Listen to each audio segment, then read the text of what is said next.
ఒక అమ్మాయి అట మ్యారేజ్ తర్వాత ఎందుకు ఫెయిల్యూర్ అవుతుందంటే, ఆ అమ్మాయి అంచనాలు తారుమారు అవుతున్నాయి. ఎందుకు తారుమారు అవుతున్నాయంటే, ఒక అమ్మాయి ఒక అబ్బాయిని ఎప్పుడు బలంగా నమ్ముతుందంటే, ఒకటి, మా నాన్న దగ్గర ఉన్నప్పుడు నేను ఎంత సేఫ్టీగా ఉన్నానో, నేను ఇతని దగ్గర ఉన్నప్పుడు కూడా అంత సేఫ్టీగా ఉంటానన్న ఫీలింగ్ ఆ అమ్మాయికి రావాలి.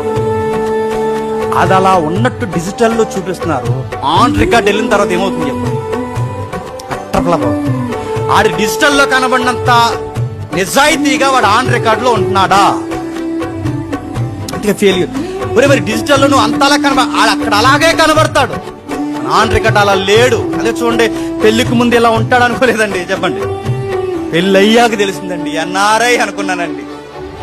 ఇక్కడ ఎంత పని చేసేది నడుతుంది. ఎందుకు ఇలా జరుగుతుందంటే అందుకే రాస్తున్నా చూడండి. ఇదిగో, ఎవరైనా ఒక అమ్మాయి ఎప్పుడు తన తండ్రి దగ్గర ఒక కూతురున్నప్పుడు, నా తండ్రి ఎన్ని త్యాగాలు చేస్తాడో, ఎంత ప్రేమగా చూసుకుంటాడో, నాకు కావలసినవన్నీ ఎలాగైతే ఇస్తాడో, నన్ను ఆలన లాలన పాలన చేసి నేను కోపిస్తే, ముద్దాడి నేను తప్పు చేస్తే నన్ను గద్దించి, నన్ను దండించి, నా మీద ప్రేమ చూపించి, నా వాత్సల్యం కొరకు తన వాత్సల్యాన్ని ఖర్చుగా పెట్టి, నమ్మకమైన వ్యక్తిగా నన్ను చూసుకొని, తాను నష్టపోతూ నన్ను నష్టపోకుండా నా జీవితాన్ని నిలబెట్టే వ్యక్తే నాకు నిజమైన వరుడని ఒక వధువు అనుకోవాలి అంటే యూదుల్లా కలిసి